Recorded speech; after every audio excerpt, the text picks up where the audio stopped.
pray these slides come up now. Let's see. Some, okay, we need to go back. There we go. So I'm going to be talking about the subject of my book, Torn Apart, on abolishing family policing and reimagining child welfare. Now, some of you may not be familiar with the term abolish, although we all know that there was a movement to abolish slavery. We're all grateful for that. And so let's not think about it as a scary word, and I'm going to explain what I mean by abolishing family policing. So I'm going to start by talking about 3 cases that were in the news recently, which you may have heard about. Let me see if I can take this out. There we go. And one involved a couple and their newborn baby driving on a highway in Florida, and the Manatee County Sheriff's Department pulled the car over and demanded that they turn over their newborn daughter. And the reason the sheriffs did this was because they had a judge's order called a pickup order. Thank you. A pickup order to seize their baby. Now, how did they get into this situation? Well, when Saisha Mercado, you may recognize her name, she was a finalist in American Idol. When she was pregnant with this baby and taking care of her toddler son, who she was transferring from breastfeeding to solid food, she was having some difficulty. She was afraid that her son was not getting enough nutrition. He may be dehydrated, so she brought him to a hospital in St. Petersburg, Florida. And of course, you would think that the hospital staff then, noticing her concern for this baby, her toddler, would have just given her some help, but instead they called the child abuse hotline on her. And they said that the baby, again, the toddler was failing to thrive. This was a case of medical neglect, and so they kept her child at the hospital. She lost custody, and the child was put in foster care. So now she has this new baby, but she's in the child welfare system. She's been deemed a neglectful mother. And so a judge ordered that this newborn baby had to be put into state custody as well. And that's why the sheriffs came, surrounded the car, and I don't know if you've seen this video, which her partner, Tyrone Denier, live streamed, but it is heartbreaking. She is crying. You can see the image up here to the right of her handing the baby over to the caseworkers who are standing there. And she's saying, "Please don't take my baby. My baby is healthy. There's nothing wrong with my baby. What are you going to feed my baby? My baby's breastfeeding." They didn't care. They took the baby.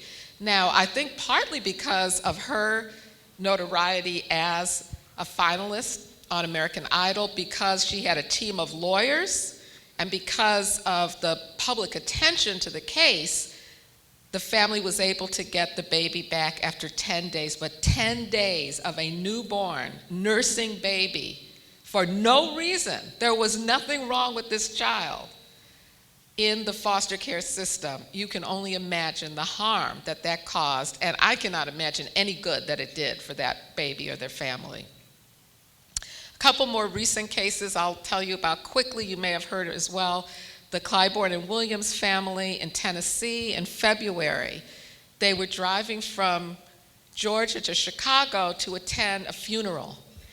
And the police in Tennessee pulled the car over on grounds that the windows were tinted too dark and some other minor violations. They found a small amount of marijuana in the car, and they arrested the father. And then at court, when the mother came with the family, the children, they have 5 children, to attend the hearing, Child Protection came in and took all the children and put them in foster care. They also spoke out, and the judge reprimanded the mother for speaking out about this injustice to their family, but they eventually got their children back. Again, I think so quickly because of the public attention that was paid to it. And then more recently in Dallas, the Jackson family. They had a baby at home, attended to by a midwife, and when they brought her to the pediatrician, their regular pediatrician, for a checkup, the pediatrician diagnosed the baby with jaundice, a common condition for newborns, and wanted them to bring the baby to the hospital to be treated. Now, they decided they wanted the midwife to care for their newborn. Doctor disagreed. He called Child Protective Services. Police came to the home, arrested the father, and took the baby into state custody, placed in foster care. Again, you have to ask, is this doing more harm or good? Is this child protection in these cases? Or is it more harm on these children? Now, I use these three cases not because they're rare aberrational cases, but because in fact they reflect some common features of our child welfare system in America. Number one, they targeted black families. And I'll say a little bit more about how black families are, I say, targeted by this system. Number two, they were all on grounds of child neglect. There was no evidence that these children were being abused, that these were uncaring parents even. It was all on allegations that the parents neglected the children. And in fact, in the United States, and I'm sure this is true in Wisconsin and Milwaukee, the vast majority of investigations and child removals, family separations, are based on neglect, which means failure to meet some need of children. And in almost all those cases, it's very hard to disentangle neglect either from poverty, simply the parents can't afford to meet all the needs, lack of housing, clothing, nutrition, health care, or because of stereotypical views of what children need, and then the views that the parents haven't met those needs.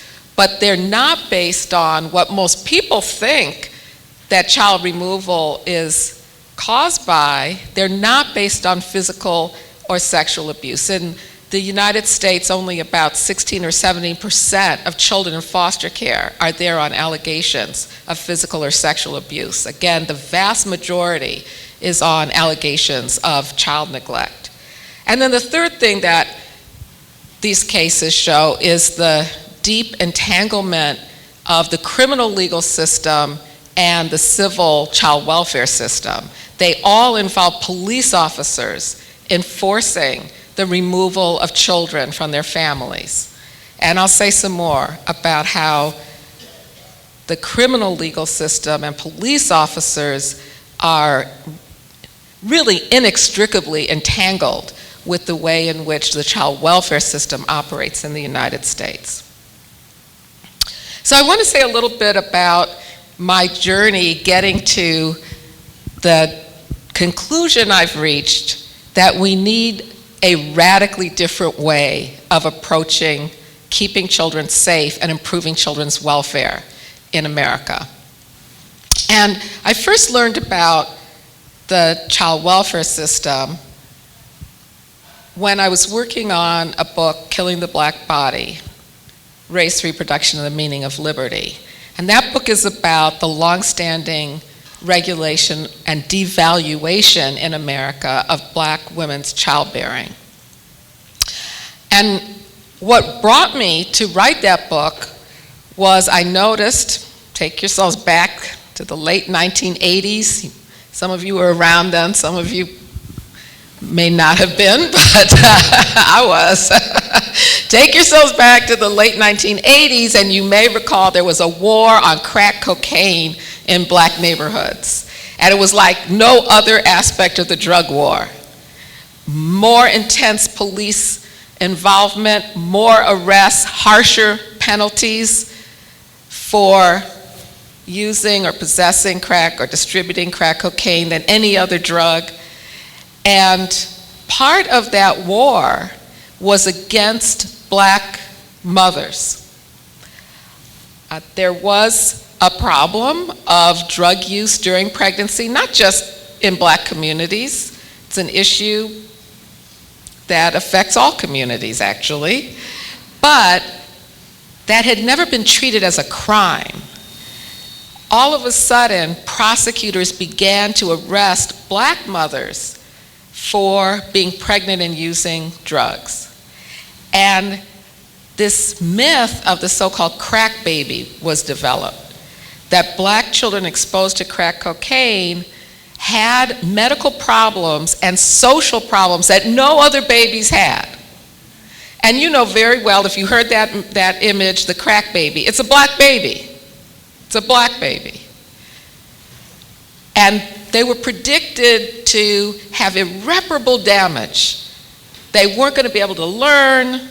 They were going to be welfare cheats, and they were going to be criminals. And there were all these scary news stories about them.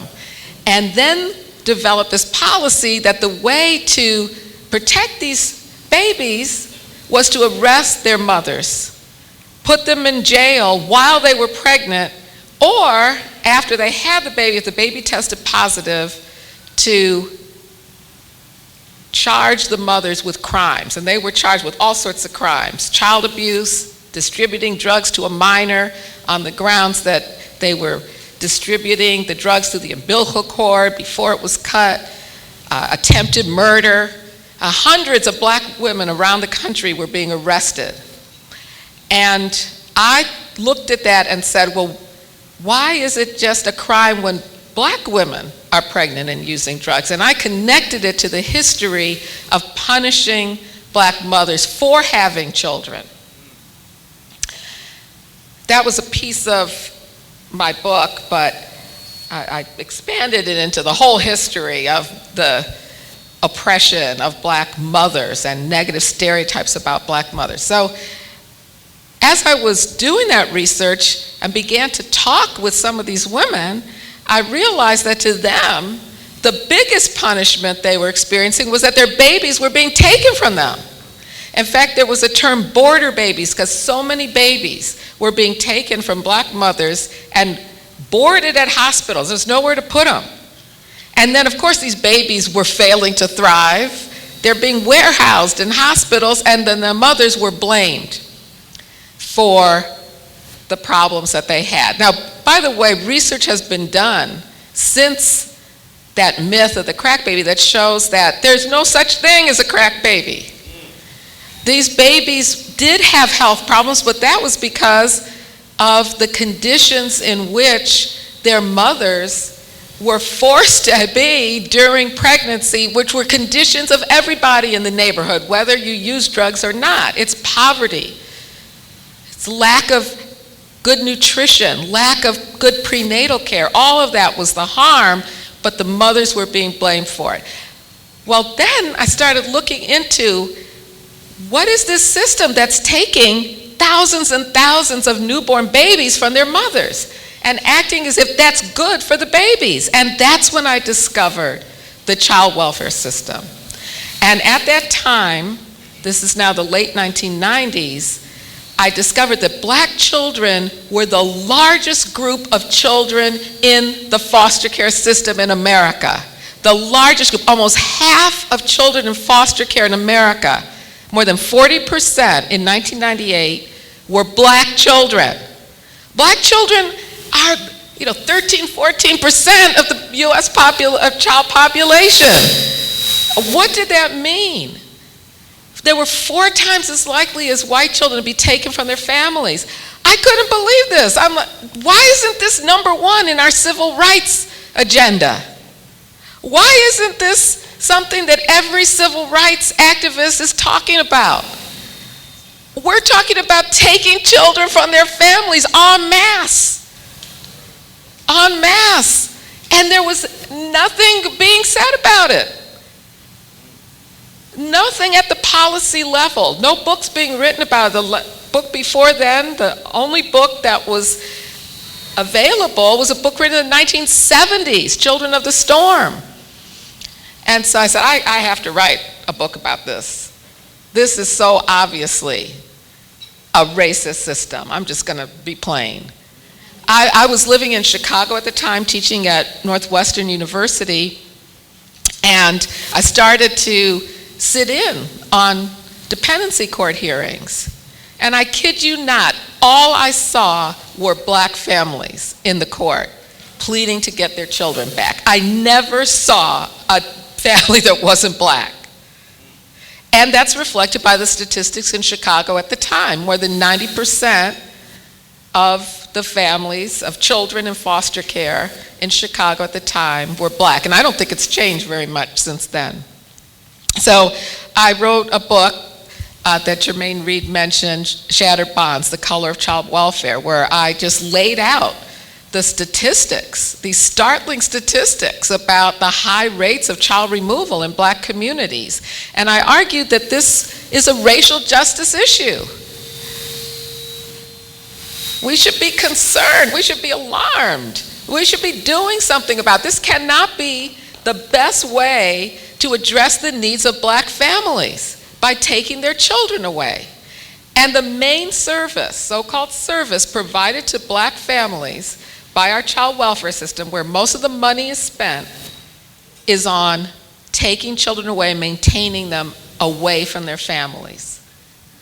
10 times more money, even today, is spent on maintaining children away from their families than on providing services to intact families. And all of that happened because black families became on the radar of the child welfare system. Before black families were involved, when we were excluded from the system, most of the money went to services to children in their homes. When this was a white system, money went to children in their homes. As more and more black families began to enter the system in the 1960s, 70s, 80s, 90s, you see this skyrocketing of the foster care population, all on the removal of black children from their homes and a shift in policy to be more punitive, to accuse families, to investigate, to separate. So I then, after publishing Shattered Bonds in 2001, I began to get involved in reforming the child welfare system. I wrote reports for foundations on what now was beginning to get the attention of researchers and policymakers and administrators, what was called racial disproportionality in the child welfare system. People, although it was obvious, began to acknowledge that black children were at far higher risk of being taken from their homes, and that there was an overrepresentation of black children in the child welfare system, and they were much more likely than white children to be taken, or other children, other than Native children. Native children, Native American children, are also at very high risk. And so I began to write reports. I gave lots of talks. I helped to train social workers. And I even spent 9 years as a national expert on child welfare in Washington State as a result of a class action lawsuit where a group of children's attorneys filed a federal action alleging that the child welfare system was violating the constitutional rights of children in Washington State.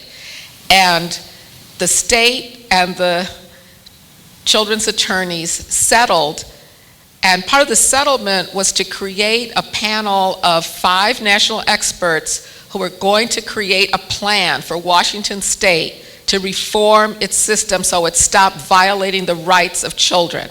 Children in Washington State, like children in foster care everywhere, were not getting the services they were supposed to be getting.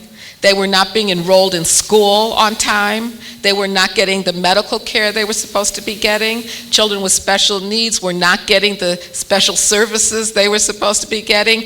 And there were children running away from foster care and living in the streets of Seattle and Tacoma and other cities in Washington State. And the state said they didn't know what to do. So we were supposed to tell them how to fix their system. We spent 7 years doing that. We created a big implementation plan, benchmarks, steps toward it.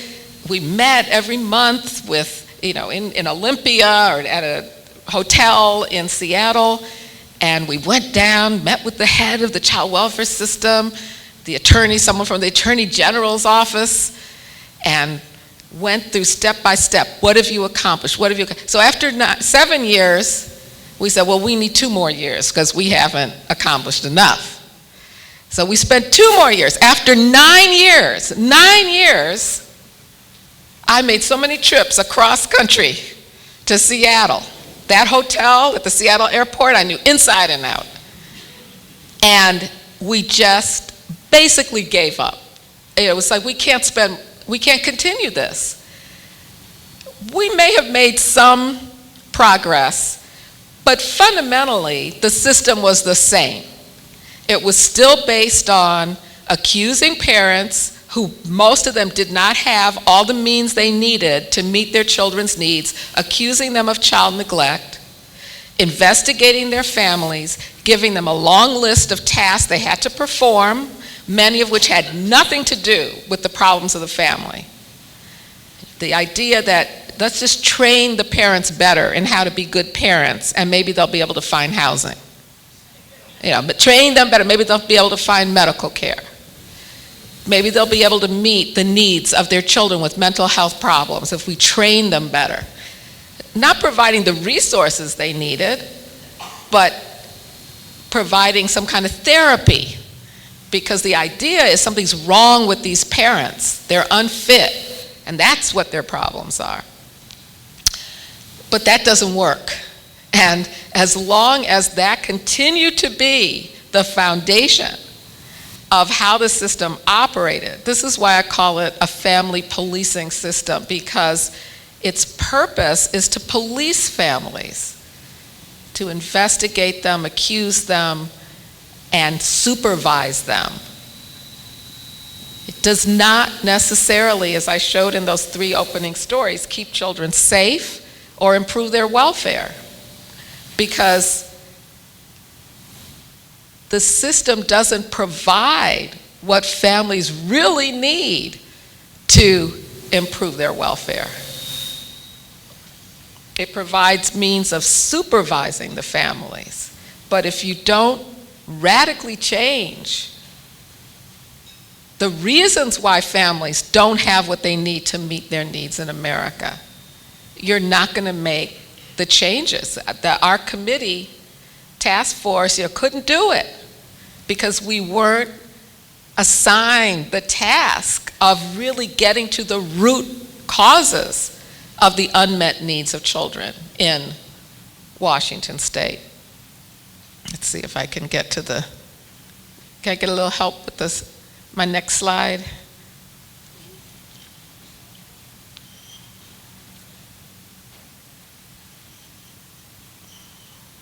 You all look beautiful, but I'm trying to get my slide.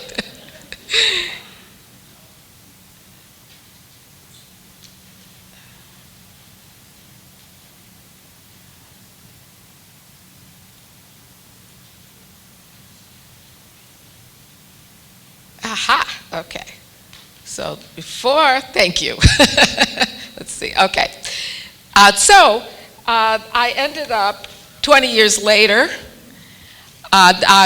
Some people suggested, well, you should write a new preface for Shattered Bonds and do some updates on the statistics. And I said, you know what? I want to write a different book.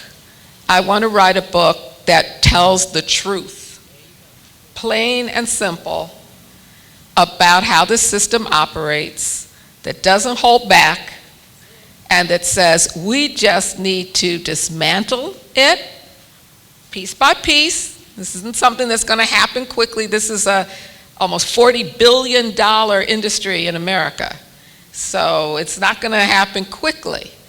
But we can do the kinds of reforms that actually lead to radically changing our approach to how we care for children and keep them safe. And we're not doing that now. Let's be honest. We're not doing that now. So I mentioned before that those cases at the beginning were not aberrational, and one of their key features was that they targeted black families. And I said I would explain why I say targeted black families. The numbers of black children who are under investigation, removed from their homes, or parental rights terminated, where they completely lose their legal rights to their family, are so high in black communities that I think we have to acknowledge that these families are targeted by the system. You know, there are communities in America, and I would say every predominantly black neighborhood in America, especially if it's below the poverty line, which most segregated black communities are, impoverished communities. Everybody, every child, every mother, every father in that community knows that they are under the watch of the child welfare system, because the numbers are so high of children who've been investigated or children removed from their homes that even if you haven't been, your cousin has, or your best friend has, or your classmate or classmates have. Every school in these communities have children in foster care. Every family has somebody, some relative, who's been in foster care or whose child has been placed in foster care. So you know that this system is out there. And I have done research on this. I've read lots of studies on this. And most people see it as an intrusion into their neighborhood. They're not calling on it for help. They're afraid to. They're afraid to call for help because they're afraid their children are going to be taken from them. And so this is a racial impact. There is no black neighborhood, there's no white neighborhood in America, other than maybe some pockets of rural poverty where you have that kind of intense involvement of child protective services. So it's not just the statistics of black children are twice as likely to be taken from their homes. You know, black children make up twice the percentage in foster care as their representation in the general population. It's the experience of living in a community where there's so much child welfare agency involvement. And that has barely been looked at. It's dramatically different for black children in America, their relationship to the government, because this is often the main government agency. When I did research on this in Chicago, everybody called it the system. They didn't call the prison system the system. They didn't call the welfare system the system. It was the child welfare system. DCFS was the system because it was the most present government agency in their lives. And I'll tell you, I was interviewing black mothers in Woodlawn in Chicago, and none of them wanted to say that their children had been put in foster care. So these were people who claimed they didn't have children in foster care, but they still saw it as an agency that came in to take children and put them in foster care. So just some recent studies that have been looking at not only how many black children are in foster care today, but what is the risk for a black child in America today that they will be put in foster care by the time they reach age 18? That's what we really want to know. Are the chances that black children will experience foster care, being taken from their homes and put in the custody of the state, sometimes with relatives, but still most children in America are placed with strangers or in congregate care? Are their chances of that? And 11% of black children will experience family separation, placement in foster care by the time they reach age 18, as slightly higher for Native American children in America. Then, recent study looked at, well, what are the chances that a black child will experience a child welfare investigation? Now, some people will say, well, what's the big deal if you're investigated? Well, it's a big deal. It's a big deal. And I know many people in this room know that, because either they've conducted investigations or they've experienced investigations or they know someone who has. It means government agents coming into your home, usually without following the Fourth Amendment and getting a warrant, because people are scared, or they may bring police officers with them, and they can search every corner of your house. They can interrogate everybody in your family, including children. They can strip search children, and they do, to look for evidence of abuse. They can collect all manner of private information about you. Medical records, school records, criminal legal system records. I don't know how they do it in Milwaukee, but in some places they have a blank form, sign it, parent. And the blank, then they fill in all the information that you've just agreed to give them without having a list of what that information is. They can talk to neighbors, they can talk to teachers. They could collect whatever they want, not only based on the allegations that maybe came in on an anonymous tip, but whatever else they might find in your home to investigate. So this is broad investigative power. It's more than what police officers can do. It's broad. And it's frightening, because you know it the whole time that if they find something that substantiates the allegation, they can right then and there take your children. Now, most investigations are not substantiated. The allegations are not substantiated. So nothing comes of it. But one way of looking at it is, if this family really had some need and there's no substantiation of the allegation of abuse, they're still left with the need that they had. And in fact, most families in need in America aren't investigated. And so we have these unmet needs that are supposed to be met by the system. Most are not met at all. They're not even attempted to be met. All right, investigations. Do you know how many black children in America will be subjected to this intensive child welfare investigation by the time they reach age 18? More than half. 53% of black children in America will be subjected to a child welfare investigation before they reach age 18. Just think about that. What does that say about this system? I mean, either it says something really terrible about black families, that we need to be under state investigation. Half of our children must be investigated for child maltreatment, or it says something about the system. Take your pick. Which do you think it is? Is this an over-policing of black families? Or is there something, the stereotypes are all true. We're unfit, we're neglectful, we don't know how to supervise our children, we pass on a negative lifestyle to our children. Are those stereotypes true? Or are we being over-policed by government agents who have, in some ways, more power than the police? Because police officers are supposed to get a warrant. They're supposed to have probable cause.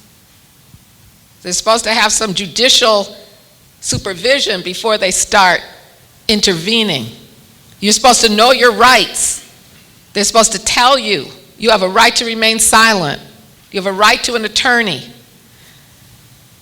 In most places, caseworkers do not do that. In New York, we're fighting to get legislation just to tell parents their rights. Just to tell parents their rights, their constitutional rights. So, one of the reasons I say that we need to dismantle this system and that it is designed to target black families for policing, for punishment, for family separation, is the history of the system. And I don't have time to go into the long history. I write about it in my book, Torn Apart. But let me just mention a few key aspects of the history of how the United States government has approached the welfare of black children in America. And to really understand that, we have to go all the way back to the institution of slavery. Because for most of the history of black people in America, black families were denied any autonomy over children. Black children were under the legal authority of the white enslaver. And that white enslaver could do whatever he wanted to black children. They, at the auction block, could be separated from their families, and often were. Mother could be sold to one purchaser, father to another. Every child could be split apart. And even when they went together, they were sold together, or they were born to a family on one farm or plantation, for any reason, to pay off a debt. You wanted a relative to inherit a child. You wanted to punish an enslaved person who you thought was not working hard enough or too rebellious. Any reason, children could be sold off away from their parents. Children were punished, beaten, sexually assaulted.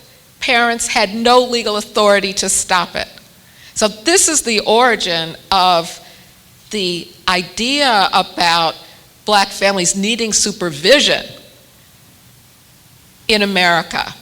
Now, in terms of the formal child welfare system, I like to say that for black families, it began after the Civil War, when white people wanted to re-enslave black people. You know, the South lost the war, slavery was abolished, but there was a big drive to re-enslave black people, to continue to exploit their labor and deny us any rights. And that went on, you know, until the Civil Rights Movement. But one of the ways of doing that, which you may have heard about, was to start incarcerating black people for anything, just being on the street without good enough reason. And then the convict leasing system, leasing out black people to coal mines and railroads and other industries that were building up the South to work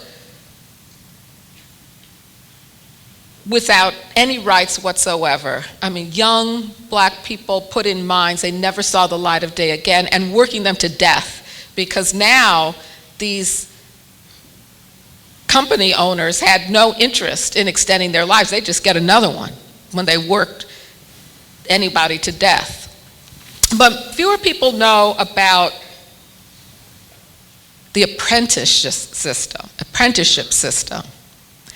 And white former enslavers began to take advantage of a system of apprenticeship for children that was supposed to place children in other people's homes so they could learn a trade, they could be educated. But for black people, black children, it was to take black children away from their families and put them to work with former white enslavers. Sometimes the very people who had enslaved them, put back to work. And as soon as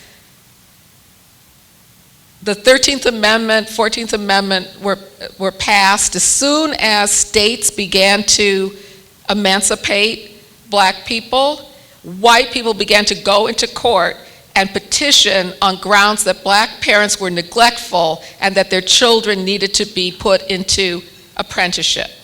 And by the tens of thousands, right after the Civil War was won, black children were put back into work for their former enslavers, by the tens of thousands.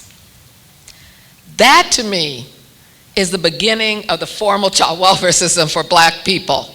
A judge determining that a black parent is neglectful, taking the child away and putting them into somebody else's home. For Native people, during the same period, child removal became a weapon of war. The US military decided one way we can win these wars to dispossess Native people in America is to take their children from them. And this was a military strategy. They began to take children by force away from Native families and put them initially in military camps and then in so-called boarding schools. And this policy extended into the 1970s with formal collaborations with the child welfare system, the Child Welfare League of America, to judge Native parents as neglectful, take their children and put them into white orphanages or get them adopted into white families. This was a formal policy of the US government, and it was only ended with the Indian Child Welfare Act in the 1970s, although that has not worked to stop the mass separation of Native children from their families, and the US Supreme Court is poised, perhaps, to end that Indian Child Welfare Act. It has a case before it right now, brought by white families claiming that the Indian Child Welfare Act violates their right to adopt Native children. And you know the court we have now, so who knows? Even for white children, the formal child welfare system was created to take impoverished children away from their families and, in many cases, put them on so-called orphan trains, send them from the streets of New York and other cities, and ship them to the Midwest and the Southwest on farms to work for strangers. Okay, now I told Jermaine, I don't need an hour. I'm looking at the time, so I'm going to speed this up a little bit. But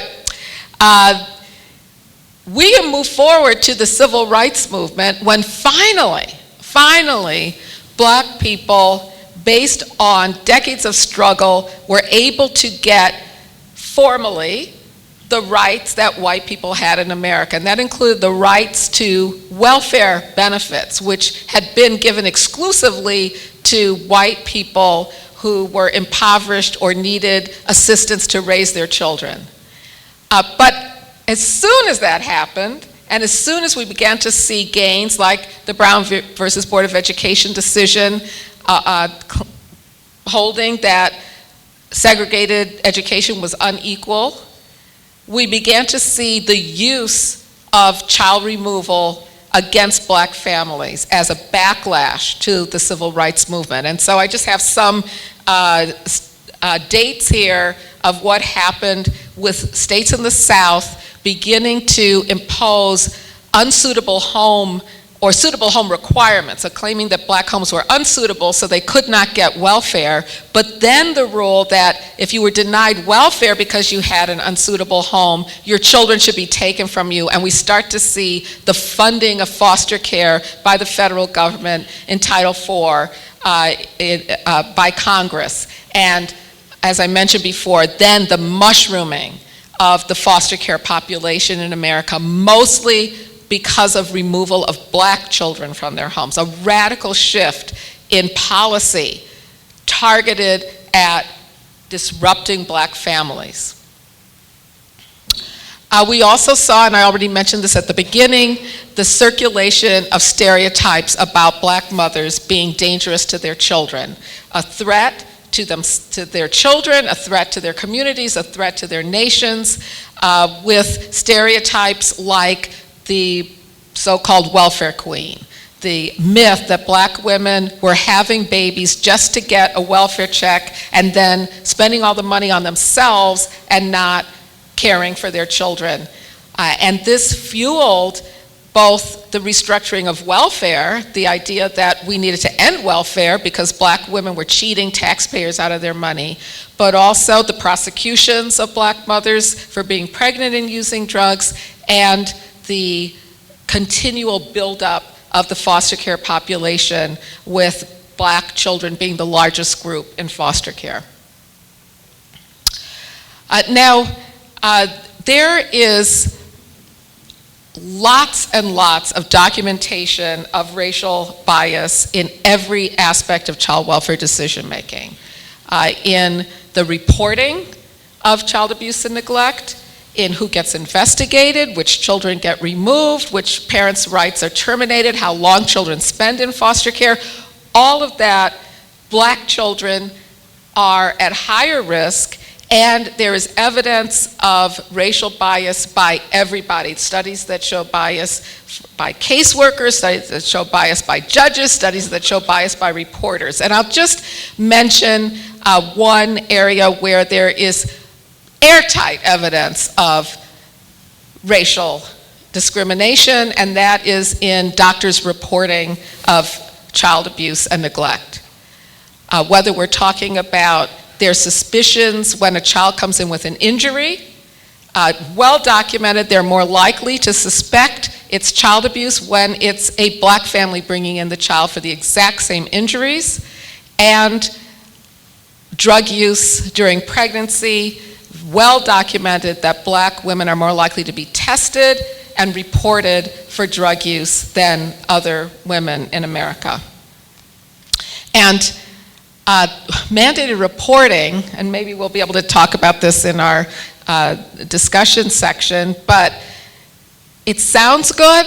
Don't you want people to report their suspicions of child abuse and neglect? But think about it. When you tell people to report suspicions, it is an invitation to discriminate, because people suspect, as I just mentioned, based on racist stereotypes. This is well known. And it is a way of bringing more and more black families into this system, and it doesn't prevent, if we ended mandated reporting, it wouldn't prevent anyone from reporting. It just means you don't feel that you're obligated to report a suspicion.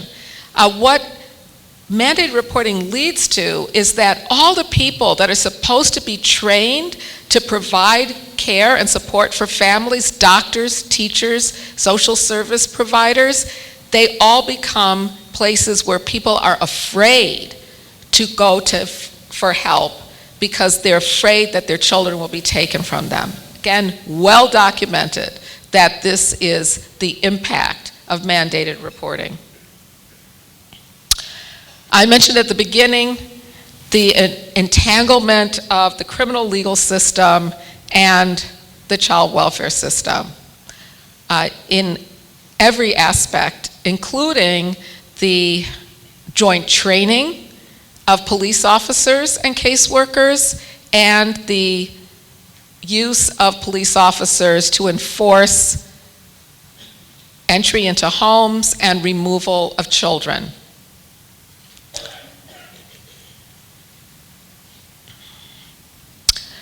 Another aspect of policing, modern day policing, that child welfare agencies are mimicking is high-tech surveillance. You may know that some police departments have engaged in computerized predictive analytics, where they predict parts of cities where they think that crime is going to occur, and then they intensely surveil and monitor those areas, go into those areas. If they find crime, which they're more likely to find if they've gone into the area, then they say, this proves the prediction was accurate.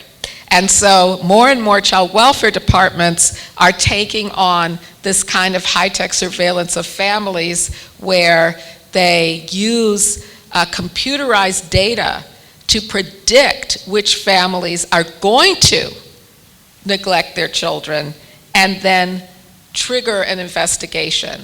And what that means is that it is yet another way of building in bias into the reporting and investigating of families. And again, research shows that these kinds of high-tech ways of predicting crime or predicting abuse are filled with racial discrimination and also discrimination against impoverished families. And some of these predictions and the databases only have families who rely on government aid, and so wealthy families aren't even subject at all to these predictions.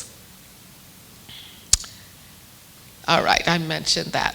So another way in which police officers have even greater rights, I mentioned that, that caseworkers have even greater power than police officers. I mentioned already the way in which police officers at least know they're supposed to tell suspects of their rights and know they're supposed to get a warrant.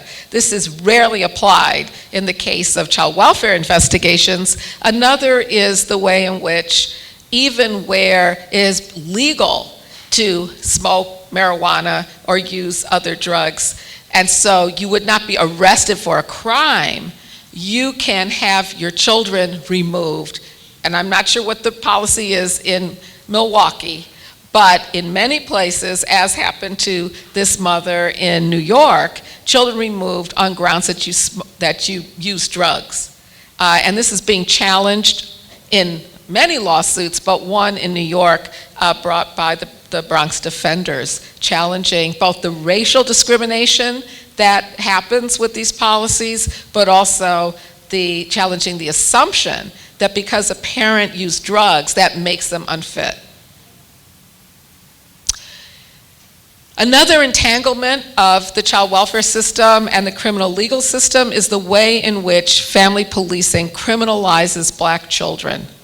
And it does it in a number of ways, including the way in which children who experience foster care are at far higher risk of being placed in juvenile detention, getting harsher penalties when they're in the juvenile legal system, and eventually being incarcerated.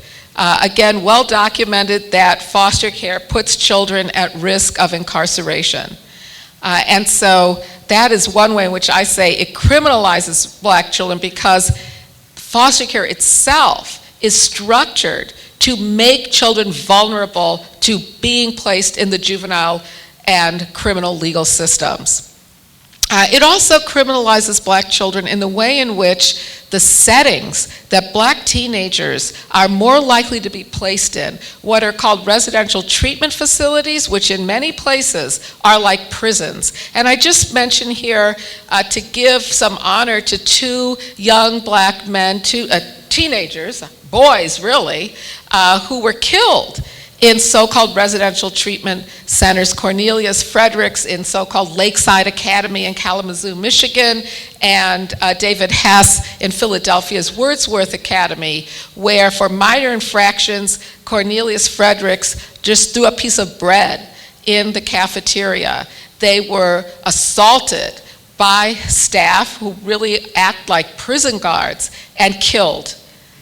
Recent cases, and these aren't the only ones, many of these places house both children who've been placed in juvenile detention and children who are in foster care, and they treat them all as if they were criminals in really highly restrictive conditions in cells without adequate education.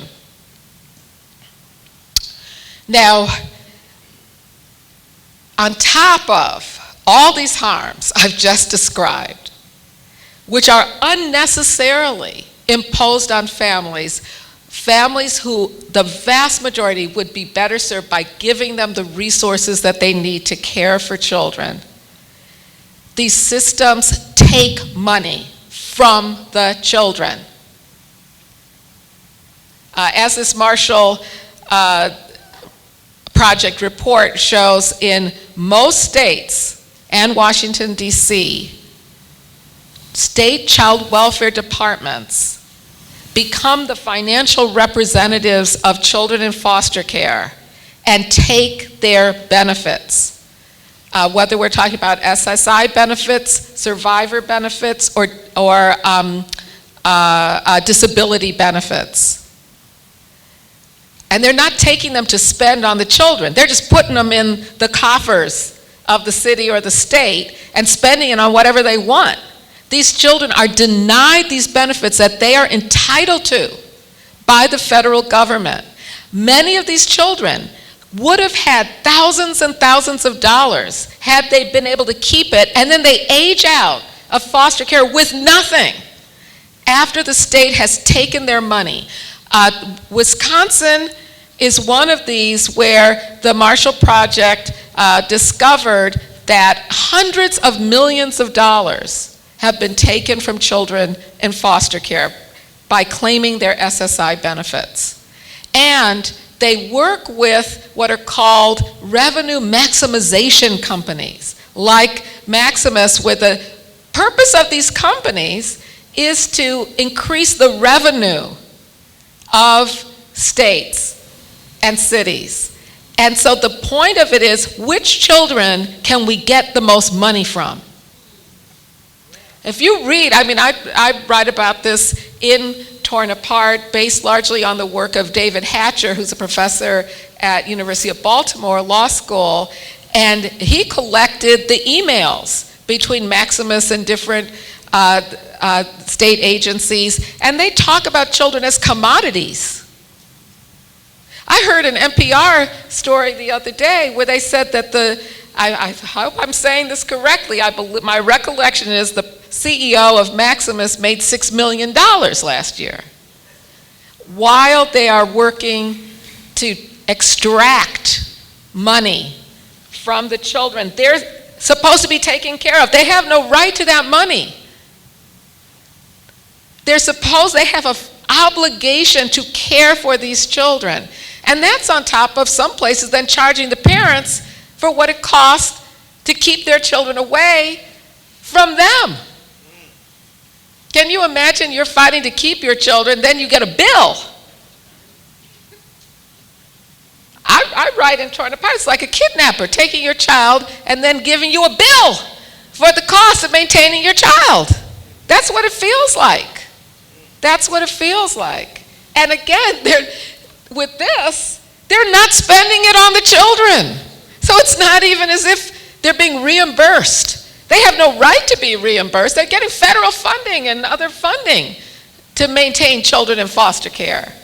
So they have no right to their money, but even if they were spending it on them, that's what they should be doing. They should be spending money on, but they don't need it. They get funding for it. So it's, in my opinion, just stealing money of children. Now, all of this, in addition to the way in which these systems operate together, I mean the policing system and the family policing system, there's also underlying it what I call a carceral logic. And that is the logic that the way in which we should meet the needs of the most disenfranchised, marginalized communities in America, marginalized by structural racism, marginalized by poverty, marginalized by denial of voting rights, marginalized by high rates of incarceration, marginalized in all these ways, the way to deal with that is to take their children away from them and maintain them outside the home or supervise them intensively. And that is a logic that diverts attention from the real root causes of unmet children's needs and the need for radically changing the way in which we deal with just the human needs of people in our society. So instead of recognizing those underlying causes, this system operates on a logic that says child maltreatment is a result of parents' pathologies, and the way to address it is to supervise them and cure them. What we need to cure is our society. We need to cure childhood poverty in America. That's what we need to cure. America has the highest rate of childhood poverty of any nation in the so-called Western world, any industrialized, so-called developed nation, but it takes away more children and terminates more parental rights than any nation in the Western or industrialized world. Something is wrong with that equation. Something is wrong with that. If we ended child poverty in America, and I'll just be blunt, if we took all that almost $40 billion that's spent on maintaining children away from their homes and just gave it to families to take care of their children, I am absolutely convinced, yes, as this brother said, problem solved. We would not need to be investigating, separating families, putting children in foster care. I am absolutely convinced of it. Okay, I'm going to go past that. So my conclusion is, when we see cases like the ones I started out with, it's not because something went wrong with the system. It's not an aberration. It's not a malfunction. That's how the system is designed to operate. If those families didn't protest, didn't get national news, those children may all still be in foster care now. And so we have to be honest about how this system operates, and can we imagine a better way? It's not about not caring for children. It's about how can we care for children without the harms to children that the system is inflicting on them. Can we imagine a better way? And you know, we should be able to imagine it because, as I mentioned, black people for most of U.S. history did not get involved in this formal system. We were denied entry into it. And yet, we were able to raise children under the most horrific circumstances. What'd you say? And raise babies. Yes, absolutely. Okay.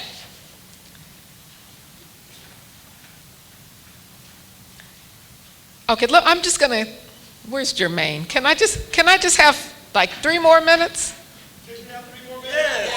Okay, because I always end up skipping this, and the other day I didn't mention this. Someone came up to me and said, well, what about the Adoption Safe Families Act? So I'm just going to quickly go over this because I want to make the point that in the 1990s, we saw a Democratic Congress and a Democratic president in a bipartisan measure pass 3 laws that I want us to see as all connected. The first one was the Violent Crime Control and Law Enforcement Act of 1994. This kind of came up during Biden's campaign because he had to backpedal a little bit because black people were saying, you supported that bill, and that's what increased mass incarceration in America. This was a law that gave more money to police, encouraged more intensive surveillance and arrests in black communities, and many people, including myself, believe that it was a bad law to pass, that it increased the policing and incarceration of black people in America. So that came first. Then shortly after that, just 2 years later, came the welfare restructuring law. This was the law that ended the federal entitlement to assistance for needy families. It ended any federal guarantee if you were a struggling family to get welfare benefits. So that then went to the states to decide, and all sorts of limitations to welfare, time restrictions, behavior modification rules. I mean, the Congress was clear.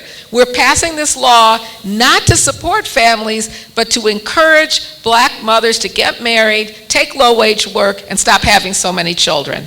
This is very explicit about this. Now, another law that fewer people pay attention to was related to this, and that's the Adoption and Safe Families Act, which was passed just 1 year after the welfare law. And that law looked at this burgeoning child welfare foster care population with, again, made up mostly by black children. And it said, why are black children languishing in foster care? And the answer wasn't because we're taking too many black children away.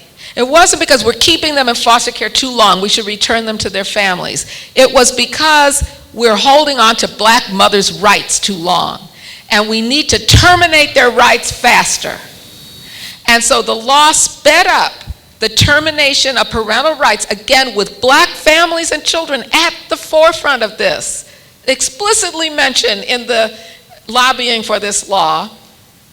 And it sped up the termination. So if a child is in foster care for 15 of the last 22 months, the assumption is the state should go in and petition to terminate the parental rights. And there are many judges who began terminating parental rights faster because of the Adoption Safe Families Act.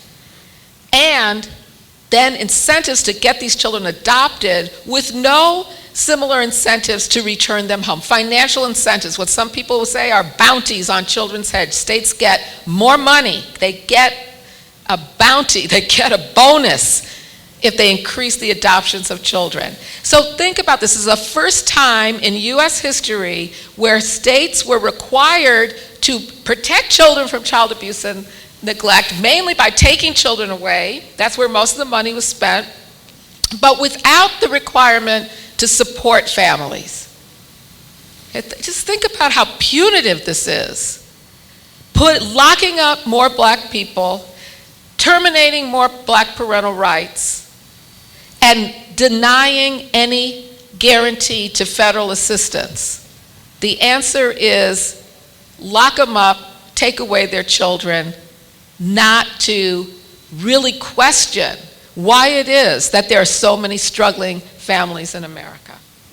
Okay, so I'm going to conclude now. Thank you for that. I really like the words of Malcolm X to sum up what this system does. He says, I have no mercy or compassion in me for a society that will crush people and then penalize them for not being able to stand up under the weight. And I think that's exactly what we're doing. We have a society that has structures and systems that crush people, that don't allow them the opportunities to end poverty in their communities and in their families, and then blames them for it because they're unable to meet the needs of their children. I don't think we should have any compassion. I have no compassion for that. I have compassion for all the families that are fighting to get their children back. That's who I have compassion for. So, what do I mean by abolitionist organizing? It means we have to, step by step, think about ways that we can reduce the harm that this system inflicts on families. Giving families information about their rights. Why should only wealthy families be able to call a lawyer when a caseworker comes to their home? Why should only wealthy families have the money to have resources for their children? Everyone should have an equal right to their family. And how can we put that into law?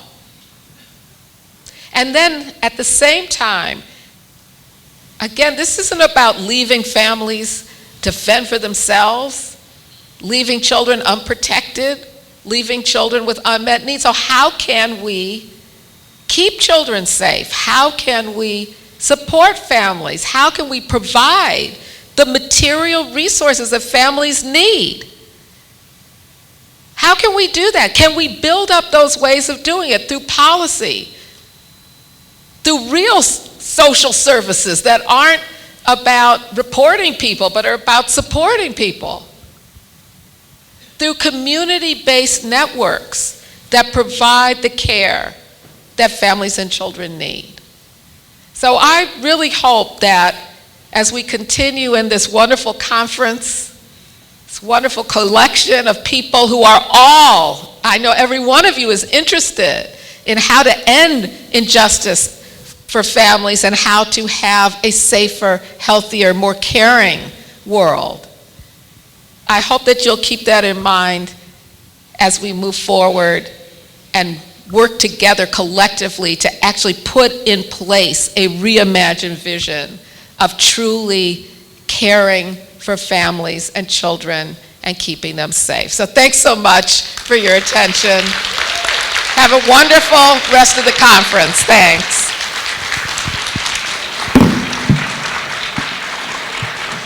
Thank you. Thank you. Wonderful job, wonderful job, wonderful job. Thank you so much. Thank you. All right, thanks again, Dr. Dorothy Roberts, for that amazing presentation. We're going to transition swiftly to the next area, but I got a really, really important announcement because I don't want nobody to jump on the little man today, right? I don't feel like fighting, all y'all. But I know you all have some Beyonce raffle tickets, right? And if I didn't come up with them tickets, it was going to be some problems, right? So what I need you to do when you walk out of here, there's a black table there, and there's a box for you to insert that ticket, and we'll do the drawing at lunchtime. All right, so we're going to exit out real swiftly, go into our breakout sessions, and we'll continue this conversation with Dr. Dorothy Roberts and some other amazing presenters. You all have a great day.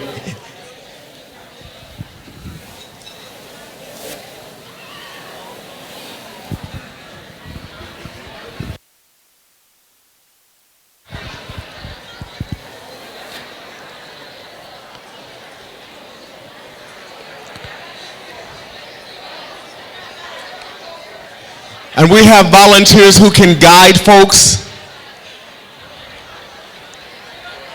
Fresh Start volunteers, if you all can guide, you all have your badges.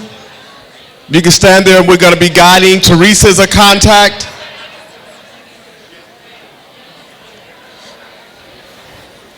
Teresa Catherine at the registration table if you have any questions.